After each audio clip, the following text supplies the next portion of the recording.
Hello, welcome to the Naked Parenting Guiding Kids in the Digital World webinar. My name is Megan Hari and I'll be your technical producer and moderator this evening. This webinar will be presented by Leah DeCesare. And before we start the presentation, let's just take a moment to ensure that everyone is ready and familiar with the webinar control panel. On the right side of your screen, you'll see the attendee control panel, and on the left is the webinar viewer window. This viewer window will display the presenter screen when the webinar begins. The control panel can be minimized or expanded by clicking on the horizontal double arrow button in the upper left corner. Minimizing the panel allows a better view of the presentation. Take a moment to practice. There are a few features of the control panel that the attendees should know. First, be familiar with the Raise Your Hand button. This button is located along the left side of the control panel. It allows you to virtually raise your hand if you have a question or if you want to respond to a question being asked by the presenter. Click this button to raise your hand now. Clicking again will lower your hand. Another important feature of this control panel is the questions pane. To submit a question, type it into the box. These may be questions related to the presentation or technical questions related to the GoToWebinar system. You may also be asked by the presenter to type your ideas or responses here as a part of an exercise during the webinar. Please send a quick note in your questions pane now. Questions may be submitted at any time. These will be monitored and we will try to respond quickly if we see something that shouldn't wait into the Q&A period at the end. During the webinar, you may be asked to respond to a polling question or a survey. Please take the time to participate as your input and ideas are valuable to the group. Be sure to stay attentive and to interact as much as possible during this webinar. The quality of your experience depends on your attention and participation. Try to avoid the distractions of responding to email, checking Facebook, instant messaging, or working on other tasks at your computer. If you need to step away for a moment, do not close the GoToWebinar window, as you will be required to log in again if you wish to rejoin the session. If you experience problems with the audio, one possible solution is to use the conference call number and listen to the presentation using your phone. Click the Use Telephone option in the audio pane of your control panel to view the conference call number. The webinar is being recorded and the online archive will be available to view on the CAPA website in approximately 2 weeks. And now I would like to hand the virtual microphone over to Leah DeCesare. Thank you, Megan. Welcome, everyone. So glad you could join us tonight. So I'm very excited to be able to share some of my research and work I've done in this arena. So first, let me introduce myself. I'm a mom of 3, 17-year-old girl, 15-year-old boy, 12-year-old girl, and topic for another whole webinar. We may be adopting a little guy through foster care, so fingers crossed for that. He's a sweetie. I'm a writer. My lifetime dream has been to be a writer, not so much of naked parenting or nonfiction books. It was kind of a surprise. That was my first book. But more my novels. So my first novel is coming out in April, which is sort of thrilling. I've been a doula for 16 years. I'm really not practicing now, but doula and a birth educator. And that's sort of what kind of catapulted me into writing Naked Parenting. I was doing a blog and started doing some parenting consults with past clients as their children grew to toddlers and early elementary school. All of my younger brother's friends reach out to me for parenting advice, and they kept saying, you should write this down. So I sort of challenged myself and did it. So just so you know, here's my disclaimer. I don't have all the answers. I'm a mom too and still navigating this, figuring it out as we go, but I do really think that the structure of naked parenting and these sort of concepts that I want to introduce can really help you at least to start and move along this journey that is constantly changing as our kids grow and learn more than we do in many cases.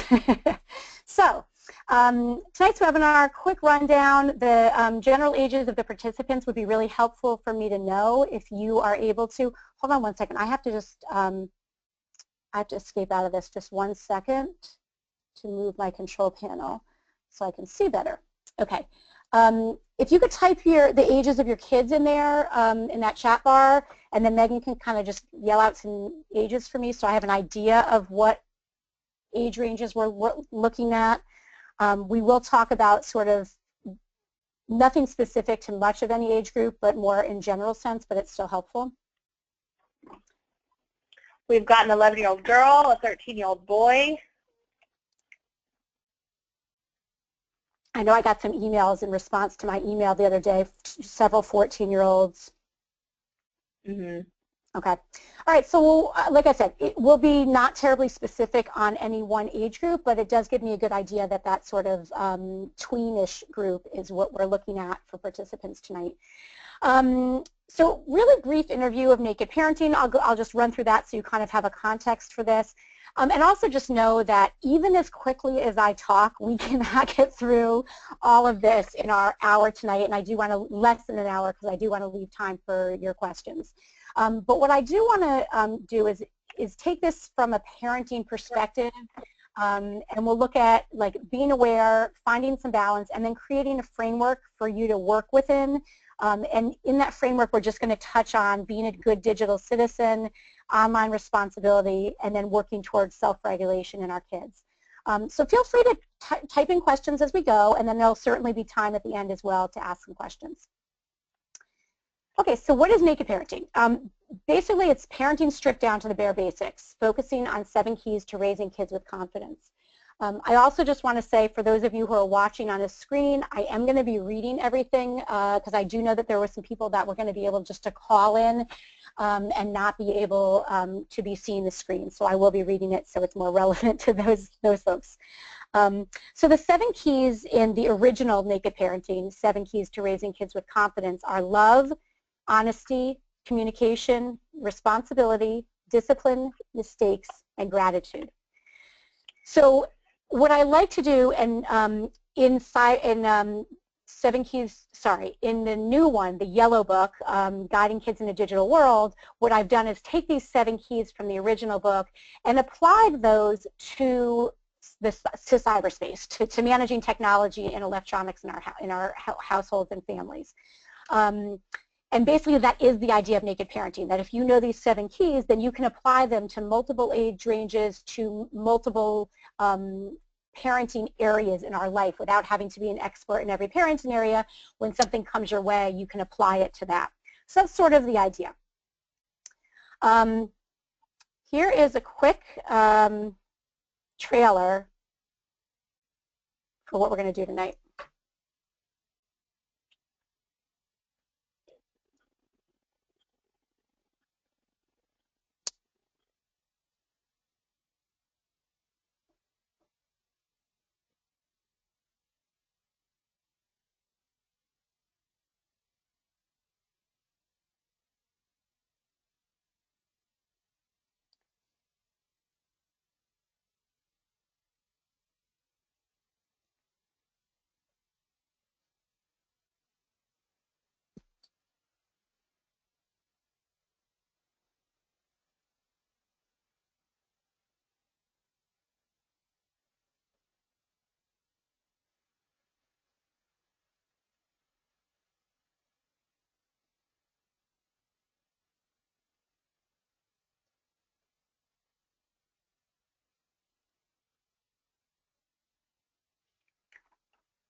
Okay, so that's just going to kind of give you an idea that I feel like we are all overwhelmed, that we have so many questions in this regard.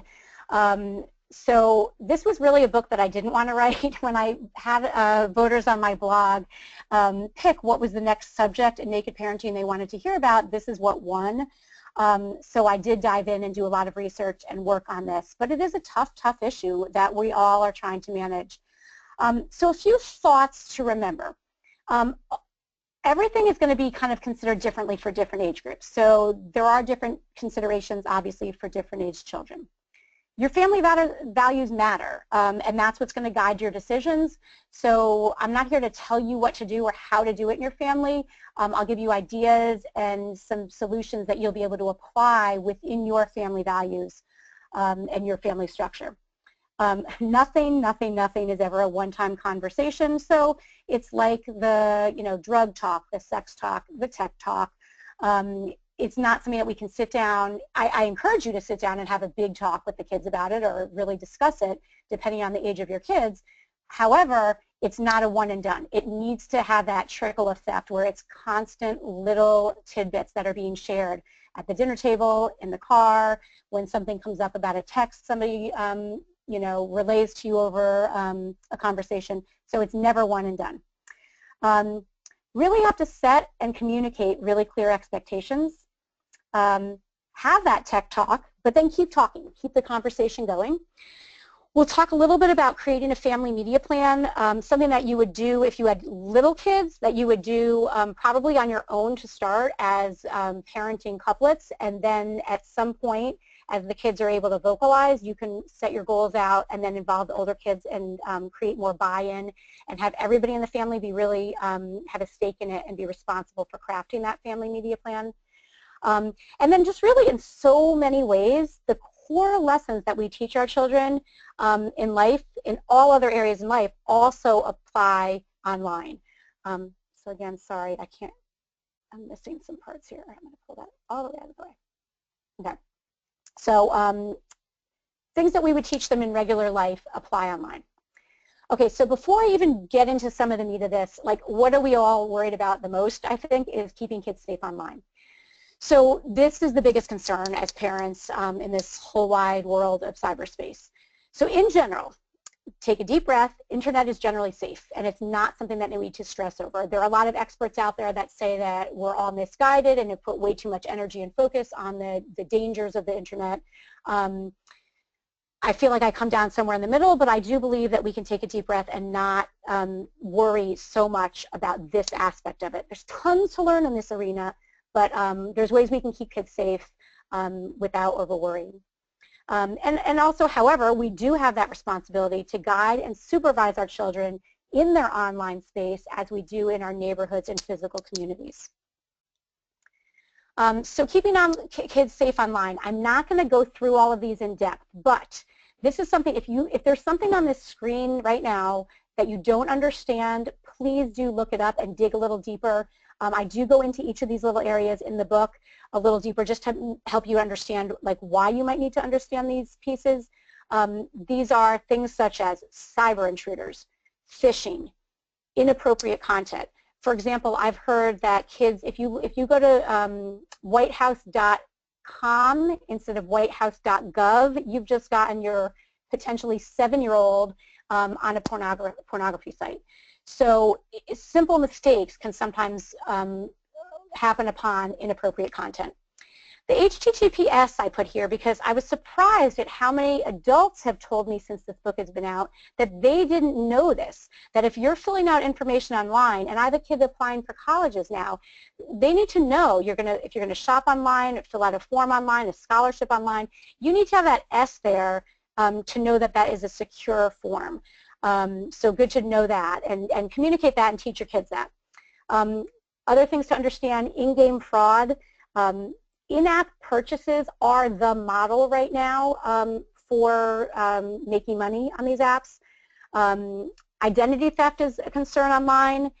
And also really, this is probably the crux of our safety concerns, is social networking does equal direct contact. So whether you're on a multiplayer game and you're interacting with strangers or you're on any sort of social media, the big concern I'll say in this area is that in real life, a 10-year-old can see that they're talking to a 50-year-old, say. They can easily determine, even at a very young age, that it's not an equal playing field, that this is not a peer. That's erased online. So that is where our concern comes in, right? So it's a matter of then teaching our children other pieces, right? Never meeting somebody that you meet online, never sharing personal private information, which I will touch on a little bit tonight. And then, of course, understanding digital footprint. So for good or for bad, paying attention to and knowing what that is and helping your kid understand how to put their best digital footprint forward. And Megan, feel free to chime in if anybody has a question or anything comes up in that chat window. Perfect. So far, so good. Okay, thanks. Okay, so then last bit I want to say about keeping kids safe online for now is that really the first line of defense is being involved, communicative parents who empower kids to feel a strong sense of responsibility online. So we're going to help them to navigate the online world by sitting together for orientations, ongoing coaching until they become more confident in distinguishing and identifying risky or irresponsible behaviors. So I know that's kind of a mouthful, but really, you know, a young kid, so just starting out online, you're going to have much more oversight and much more parental controls. As kids are learning a little bit more, to sit them down and say, hey, what games are your friends playing? What are you on? Mom, can I get this app? Well, let's sit down and walk it through together. You read the back end description, but also let's sit and why do you want this? And can you show me how to use it? I've sat and had kids show me how to use it and then been like, nope, this one's gone. So that's okay too. But sitting them side by side and trying to navigate that together is a really good learning experience and a good way to approach things as a partnership. And then that ongoing coaching as they're starting to prove to you and to themselves and to show you that they have a better sense of determining those behaviors. And I'll tell you, you know, even my nearly 18-year-old, there are still times that we have to have discussions and like I hit my head, they're like, what?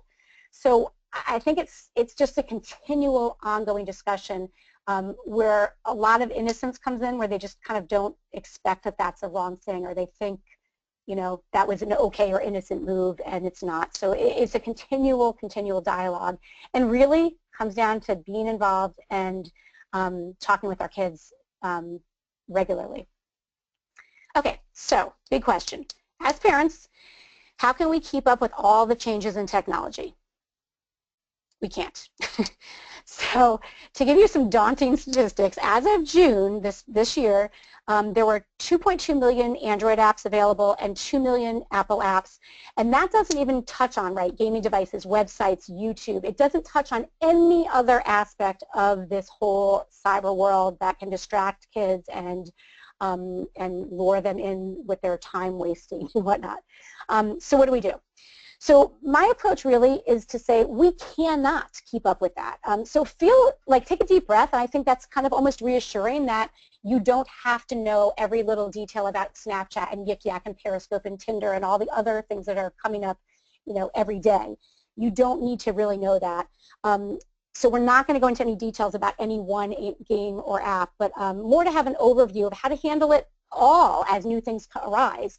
And instead of getting paralyzed and feeling overwhelmed by I can't keep up with all these apps, let's just have a new tactic and think of it as a parenting issue where we manage behaviors in our home, we manage expectations in our home, and oversight, which I'll talk about a bit. We manage those things instead of trying to have to learn every single app and feel like we're white-knuckling through that.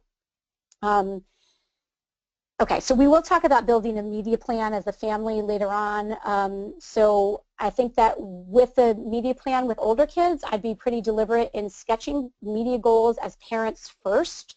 Some things that you kind of really want to see happen, whether it's X number of hours offline, whatever those things that are important to your family, set some of those boundaries for yourselves as parents first, and then get the kids involved and say, hey, these are things that are important to us. How can we achieve that, and what are you guys willing to do? They'll be very creative and say, hey, you know what?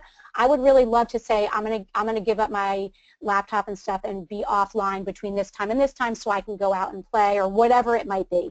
They're very often really great at brainstorming to help reach goals and meet your family values as a group. Okay, so comes to balance, awareness, and a parenting framework. So we need ways to manage technology in our homes in a big picture, broad way that will teach our children good digital citizenship, online responsibility, and the ultimate goal of self-regulation. So balance first. Briefly, I think this is what gets us all crazy, because I often feel out of balance with this, and I think that it also is growing up, and we're all non-digital natives, and we're raising, for most of these kids, I mean, you know, even like 11-year-olds, pretty much digital natives. So a lot of it is our perception. I mean, a lot of times I'm like, oh my gosh, that's such a waste of time. We never did that. Or you're not really visiting with your friends. Get your face out of that. But really, that's where they hang out. It's not a, you know, Grand Union parking lot or the town park. It's often, not only are they doing face-to-face things, but that is also the hangout in a lot of ways. So sometimes switching our perception is necessary as a cultural point of view. And also to remember that there's many, many good things that come out of social media and technology, and that not all screen time is equal. So watching a video about how to build something or learn something is very different than, you know, say, I don't know, videos on, I don't know, wasted stuff. You can understand what I'm saying. Different, not all equal, right? Jimmy Fallon, although some people might argue that that is, you know, good entertainment time. Okay, so we do have to find a balance. I think anyway, I think that's a goal, is to find a balance between screen time and face-to-face time. And these are things you'll kind of find concrete ways to manage in your family media plan. We're never going to eliminate it, so how do we manage it? Those family goals and limits are going to be personal to you and your family. Align your family plan with your family values. And I think key in all of naked parenting and all parenting really is that parents set the example.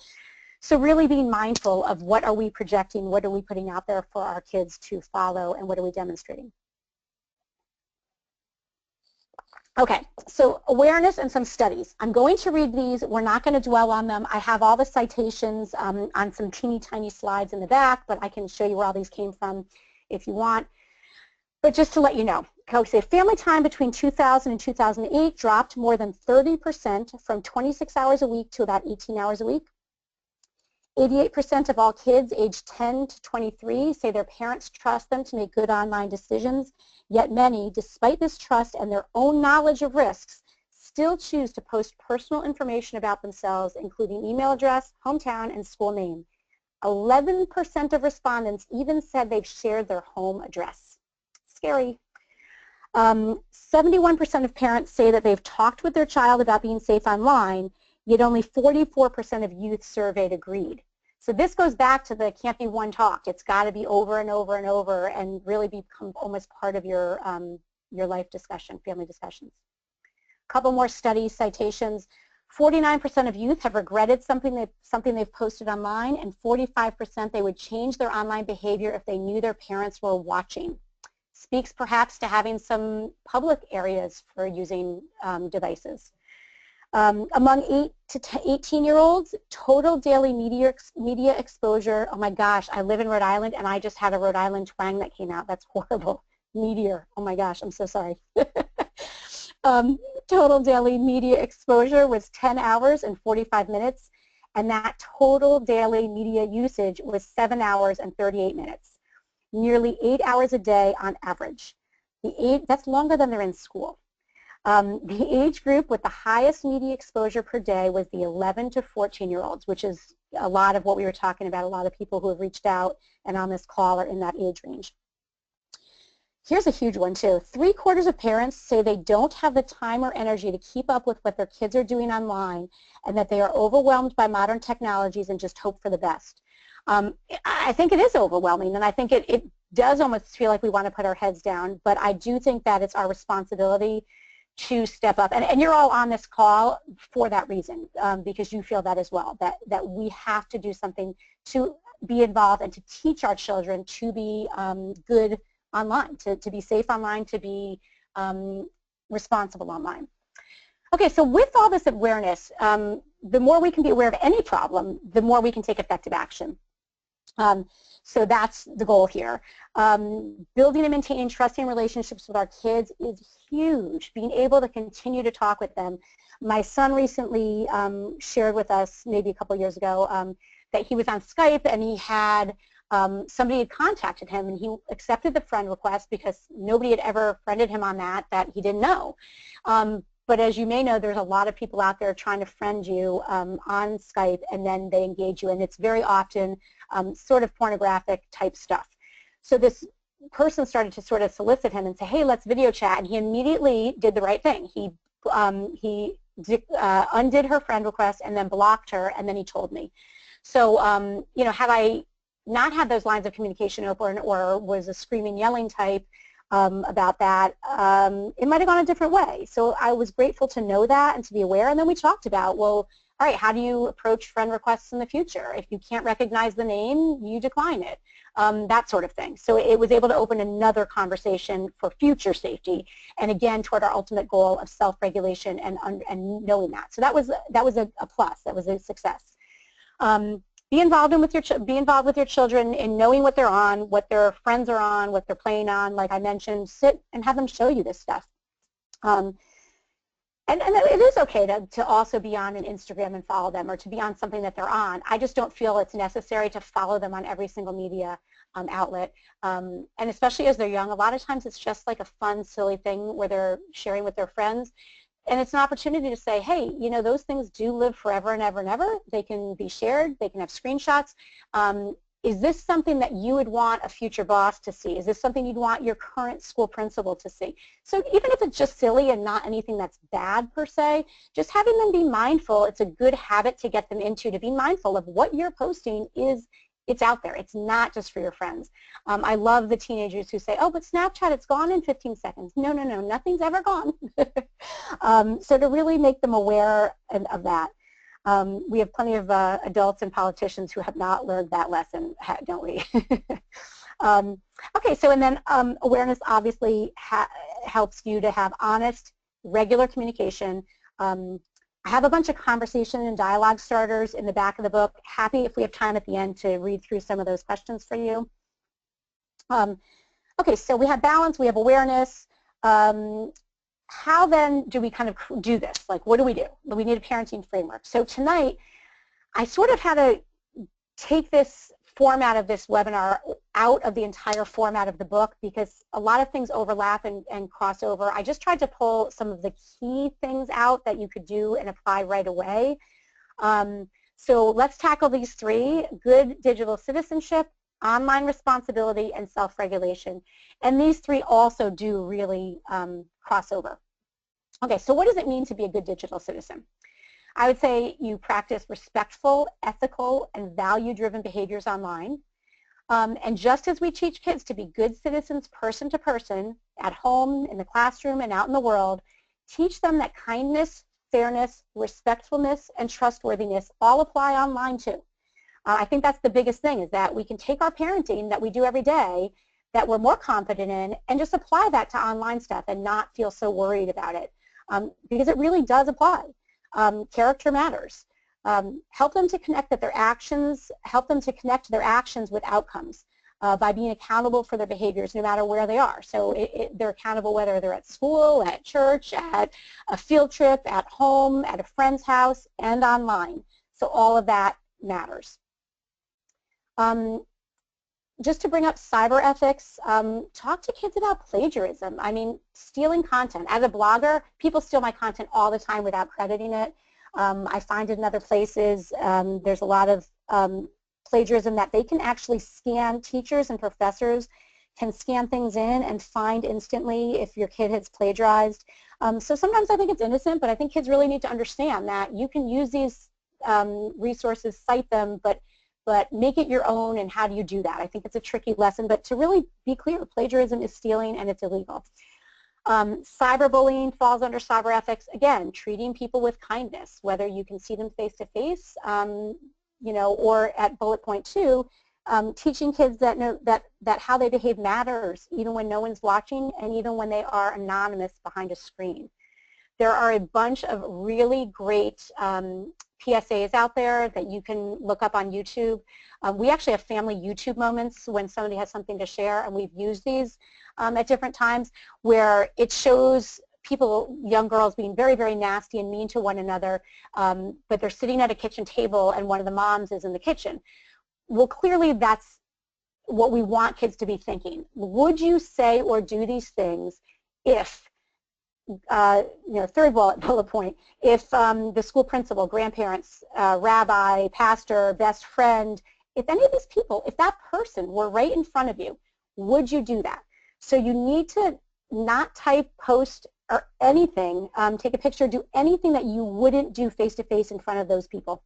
That you, so I think sometimes just having that moment of pause is very, very useful tool for kids.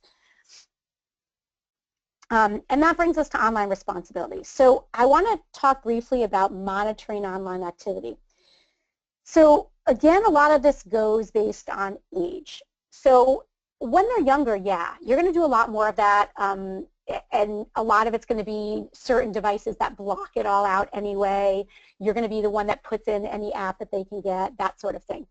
And then as they get older, I think it's a matter of knowing your kid's personality and their behaviors and what they can handle, their maturity, and then also continuing dialogue and then spacing out your monitoring.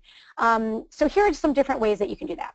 So open conversation, huge. Talking with them, sitting them down, having them show it to you. Keeping computers in sight.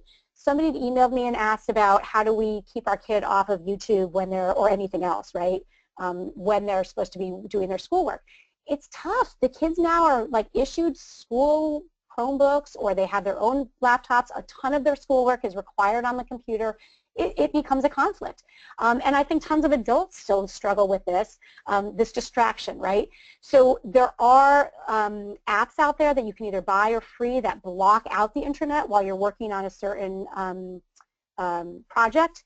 Having computers in public spaces, I think, is great until they get old enough where that, and even then, we still use that. If your grades aren't up to it, you got to be in public space. We're watching you. We're using our frontal lobes to help manage your time until you can learn to improve that you can do it on your own without being distracted.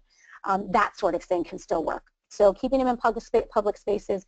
If you look back at the statistic we had talked about earlier, almost 50% of kids felt like they would be more mindful of how they're acting online if they knew they were being watched and observed. So just having them in a public space can sometimes help them to follow through on the rules that they know are there and be less apt to get sidetracked, and then let them have their free computer time in a different room if you want, but once they've gotten their, the requirements done. So again, all different considerations for when you put together a family media plan. Knowing your kids' passwords is good, I think. Adding your thumbprint, I like that even just for safety. A lot of my daughter's friends don't have this, but I really like being able, she shares her location with me.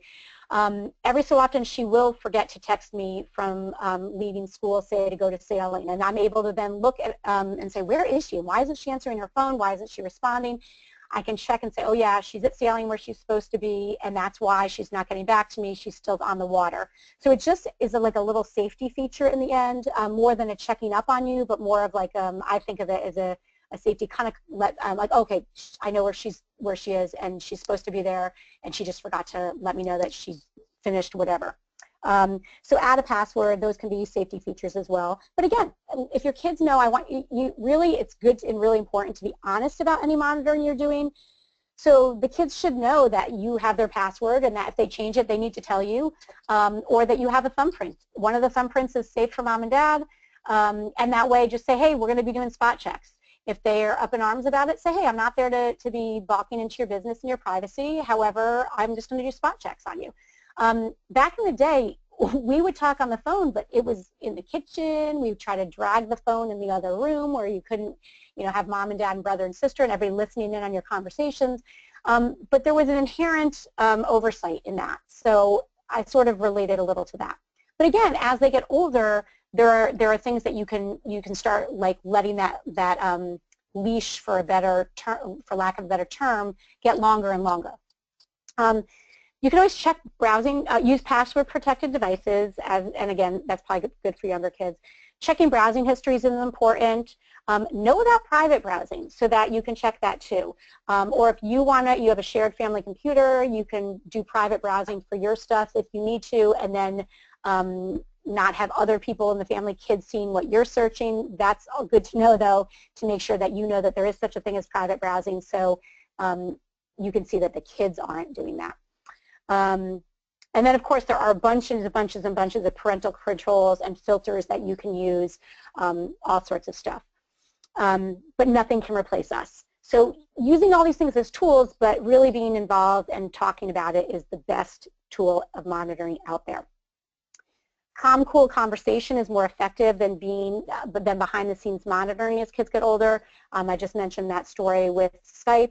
And I think that, had I seen that, and what are you doing, and I see this contact, and who is she, or whatever, like if something like that had happened, it wouldn't have been as effective.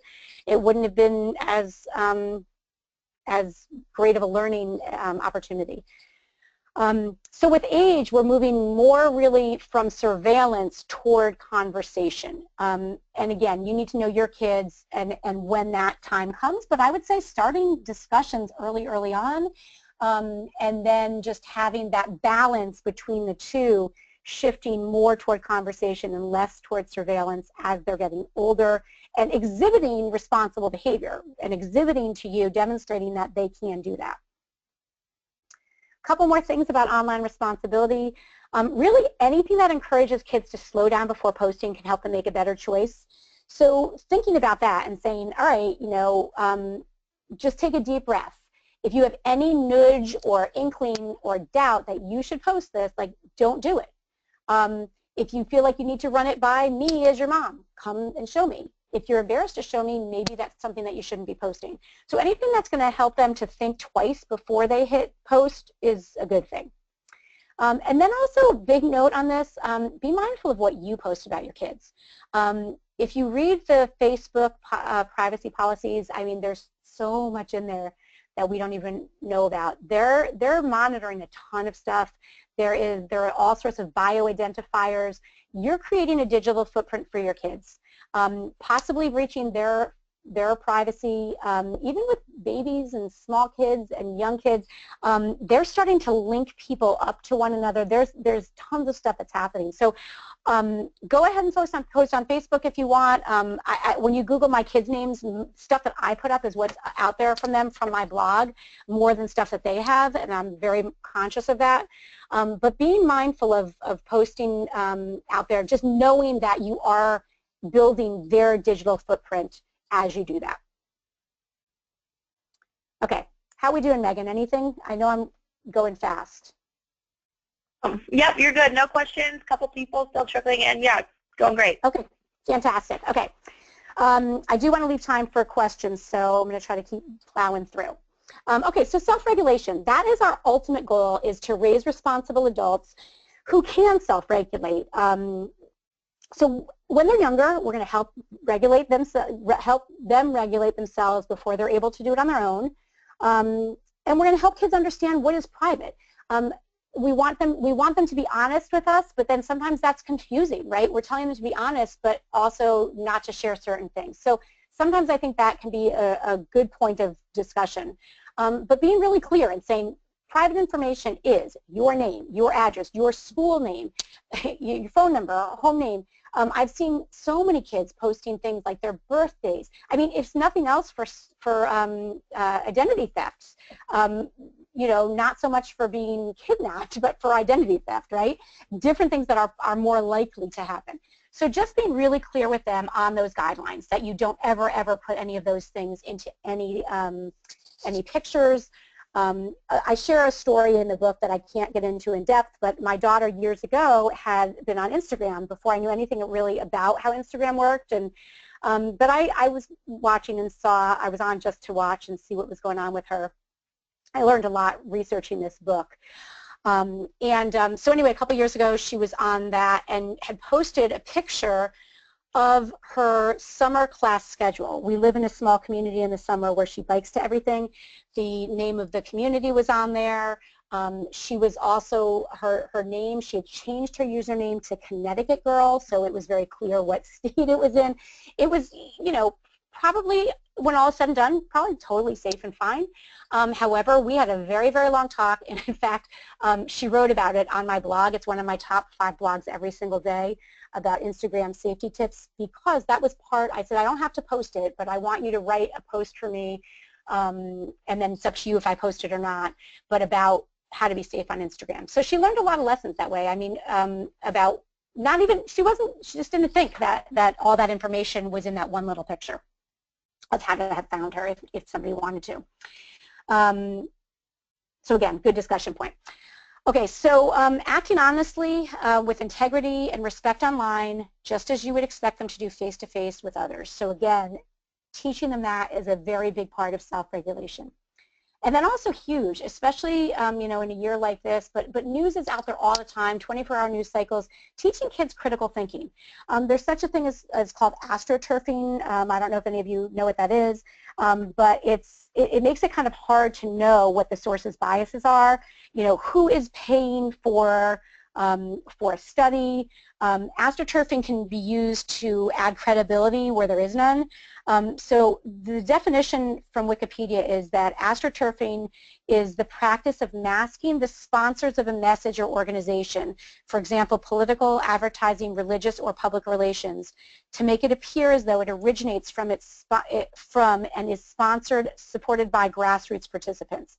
So really, help kids to understand. I mean, for a while, Allie was saying, well, on Tumblr it said, and I was like, well, okay, let's look at some other sources for our news. Let's go to the source. Like, let's go to the direct, you know, what did the indictment say? What did, not just what the newspaper said, but let's go to the other sources. Let's dig deeper. Let's read 5 different articles online and talk about the different sources and where they come from and what their biases could be. Fantastic chance for kids to be able to form their own opinions and teach them those skills. So again, another aspect of self-regulation. Okay, so I love this part of it. When I said I was writing this book, one of my friends, businesswoman, was like, you have to talk about building social media platforms. And actually somebody emailed me yesterday about this, so I wanted to include this.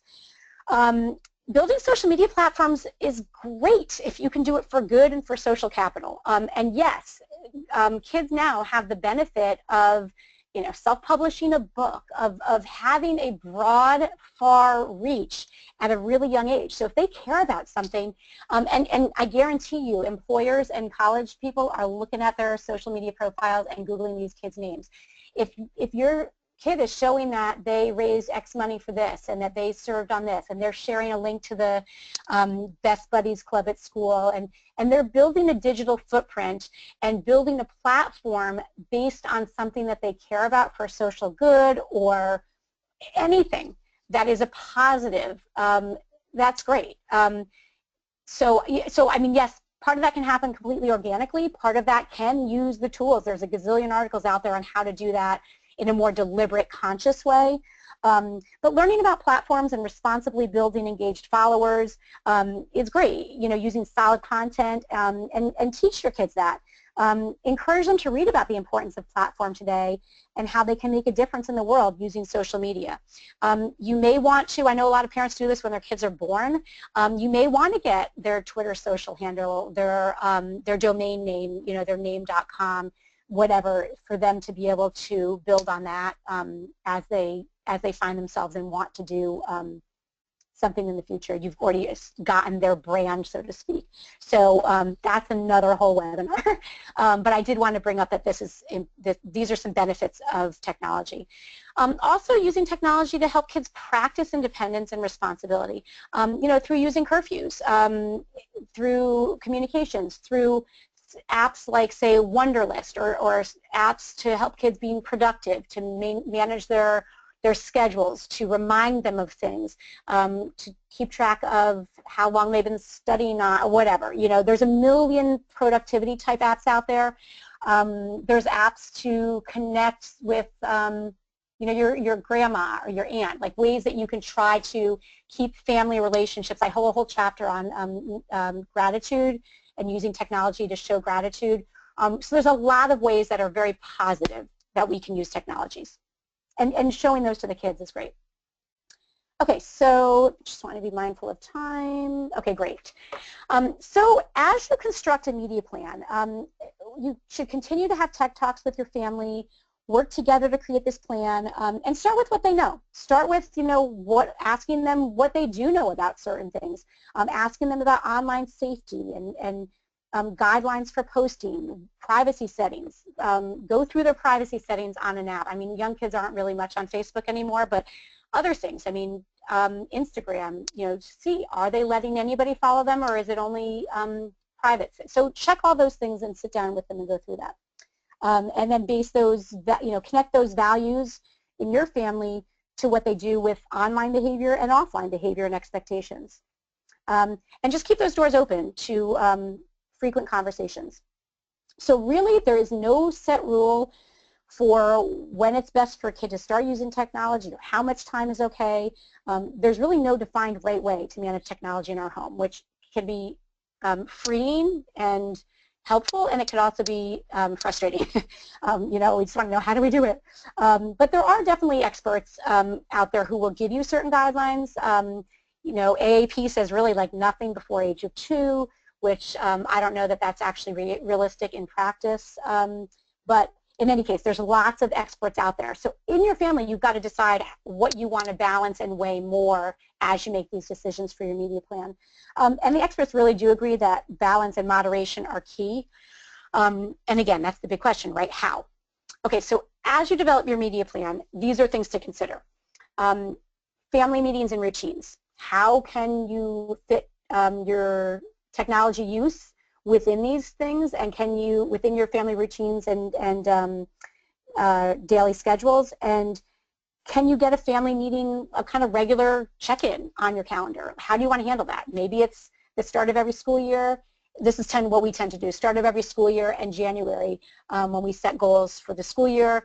We set goals for the new year, and then we also do summer goals. So that's something that you could do too. Like summer's usually a very different sort of environment in your home as well. So those might be some times to do it. Age appropriateness, right? So you're going to have different expectations for the 17-year-old and the 17-year-old in your house than you are for the 12-year-old in your house, like we have, or the 9-year-old who may be coming into our house. So you're going to set age-appropriate limits, time limits. That can be all phones charge in the kitchen overnight, and they all need to be downstairs at 9 o'clock.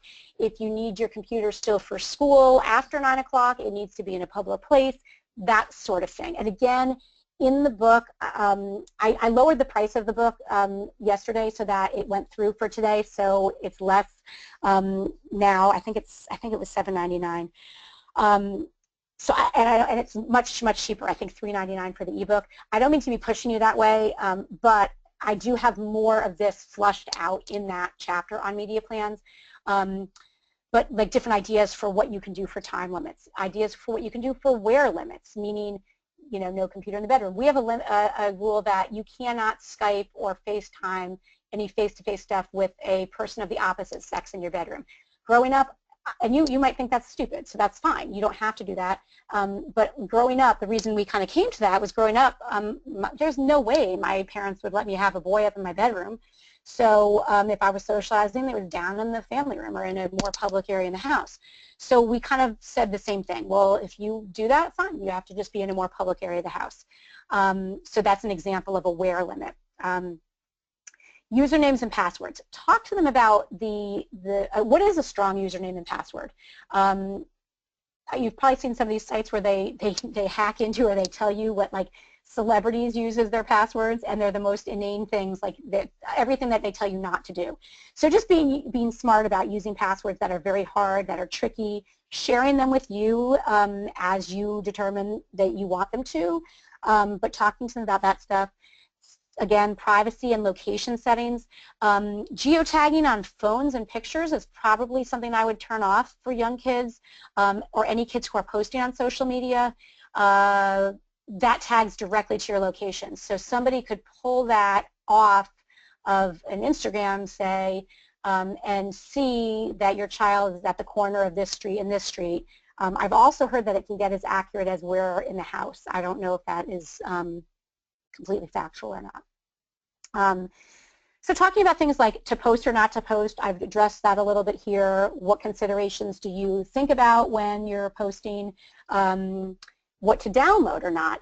You know, how do you help them identify what spammy emails are, or what shouldn't be downloaded? Those sorts of things are great to include in a media plan. Oversight and monitoring. So we already addressed that, like how much do you want to do, but whatever your plan is for oversight and monitoring, plan to share that with the kids and make them aware of it and let them have input on it.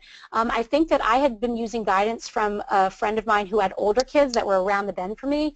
It's always a good thing to do, right? Parents you admire the way they do things, or parents you don't want to copy, use those as guidelines to help. And also know that this can be a working document. You can change and adjust it as you use it, and it can live and change and grow as you guys all give input at your next family meeting. or things aren't working, you go ahead and change it because mom and dad aren't happy or kids aren't following through on things. But I found that I think I was over monitoring when the kids got older. And one of the things in researching the book, I really felt like, oh, okay, this really is about them self-regulating, and I can do less. I can trust them, and then try to look more just for education points and making sure that they're being wise in their choices, and instead of like hovering and reading everything and logging in. So there's a time and a place, but also it was good for me to kind of acknowledge that, oh, that we might have outlived that. It might not need to do that the same way anymore.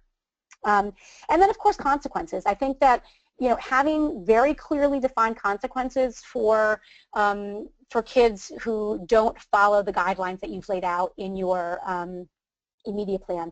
I do have discipline is one of the 7 keys to naked parenting. It's huge. I mean, discipline is learning. It's teaching kids to attach the outcomes to their behaviors and to relate cause and effect. No, the teacher didn't give you that grade. You earned that grade. So really having them attach those 2 things. So consequences are very appropriate, and I think being really clear about that. If you choose to keep your computer on after 10 p.m. or whatever your rule is, then you are choosing to lose your computer for the next day. If you choose to not get B's in school, you're choosing to not have your computer use until you get your B's up. Whatever your outline may be to do that. Okay, here's my shameless plug. Forks, Knives, and Spoons is my novel coming out in the spring, and that's the one I'm so excited about. And for all of you Kappas, of course, my main characters had to be Kappas. So it takes place at Syracuse University. I was a Kappa at Syracuse. I didn't even mention that, my Syracuse and my Kappa life. I'm in Rhode Island and involved in the Alumni Association here. And I am within the new structure, the Leadership Development Director, so heading to headquarters this weekend for some meetings. So thrilled about that. So anyway, those are my 3 books. The 2 naked parenting ones are what we talked about here. Okay, so now, awesome, I think we've got, 8 minutes for questions. Anybody? And then also my email is there. For anybody who's just calling in, it's Leah, L-E-A-H, at leahdecesare.com, which is Leahdecesare.com. So feel free to email me questions if they come up after this as well. Perfect. So far we don't have any questions. So if there's anyone out there that does, feel free to type it in the little question pane. I feel like I just talked a mile a minute. I'm so sorry, but I wanted to get all of that in. And I'm always excited to fill with lots of information. So you can always go back and listen to the recording again to catch what you might have missed.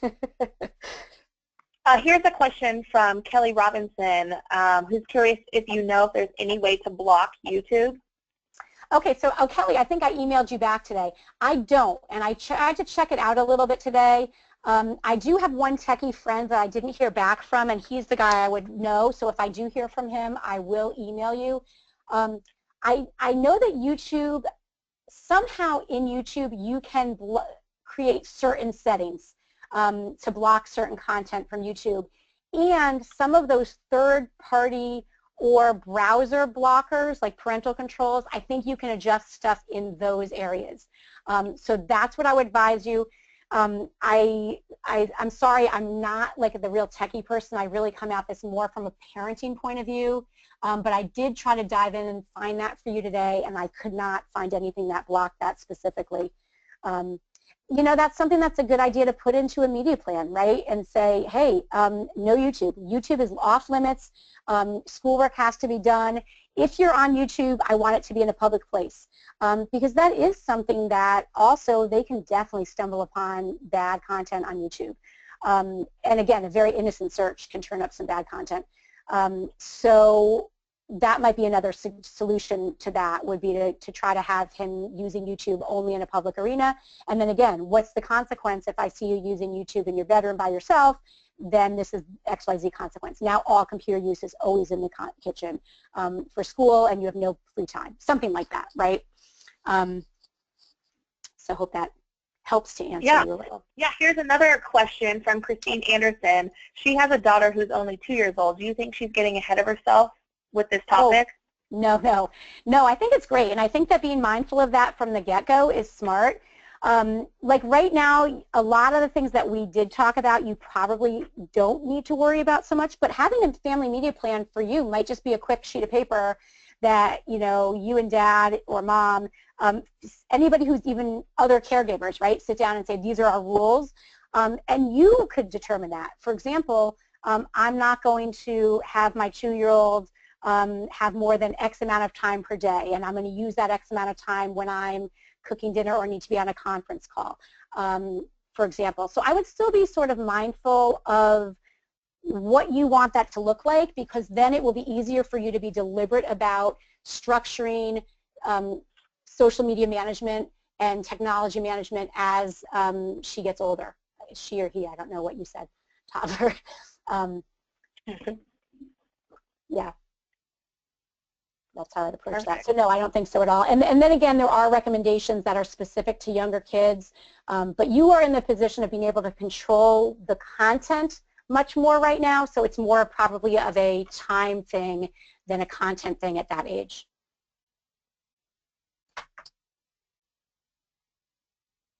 Any other thoughts?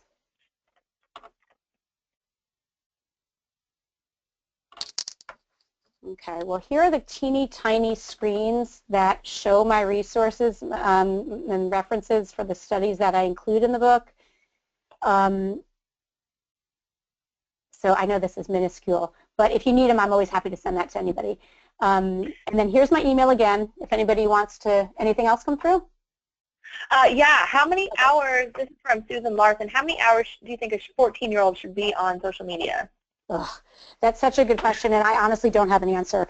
I think that, like one of those studies said, and there were several conflicting studies that gave different numbers, that one study I cited earlier said that they're on technology about 8 hours a day. Now, some of that is probably schoolwork. A lot of it probably isn't. So I would say it's not an unreasonable thing to schedule it and to say, you know, here are the hours that you can do this, but you also can do things, for example, like in order to earn your social media time, I need to have, you know, all homework has to be done, bed needs to be, you know, bedroom needs to be cleaned, X number of chores need to be done in the house. Like you need to do your X other stuff before playtime, so to speak. You could say you need to earn that by doing certain chores or by reading a certain amount of time. We used to do it when they were younger, probably younger than 14, but I don't see why it couldn't work as well. You know, you earn computer time, like free play time, by how much you read. So if you read a half an hour, you get a half an hour of computer time, that sort of thing. So there's ways to sort of build that into your media plan. And I would say, you said, I think it was Christine, go by what your gut says and what works for your family. If you feel like it's too much, then maybe figure out a way to find that balance and talk to your kids about why. You know, what could you be doing instead and why it matters to you. We have this discussion at family dinner a lot, why it matters to me as a mom that you're not on that all the time. And I get that that's where you're socializing and hanging out, and so yes, you can do that, but let's put it into certain time frames and then let them weigh in on what time frames they want to be on there or what they want to make sure that they're doing ahead of that. They can weigh in on some of those ins and outs of deciding. Those are great tips. Yeah, Renee Loki had the same similar questions. So, okay. All right, great. Awesome dialogue. Awesome. Thanks for being on, everybody. I appreciate it, and happy to see you in my inbox. Yep. Thank you to our presenter, Leah DeCesare, for leading the session, and thank you for y'all's participation today. If you have questions or comments about today's topic, you can email Leah directly at leah@leahdecesare.com right there on the screen. If you would like to be more involved in CAPA's virtual training and webinar programs, we would love to have you join our producer team. Please contact the Education Department at CAPA headquarters for details. The benefits are excellent, including the opportunity to support CAPA's webinar program and a front row seat at a great presentation. So as we close the webinar today, a survey will open up on your screen and you'll be prompted to respond to a few evaluation questions. So just take a moment to share your thoughts on today's webinar. Your feedback will really help us shape future webinar training events. And if you have any additional questions or comments whatsoever, please send an email to education@kkg.org. And I just hope everyone has a great evening.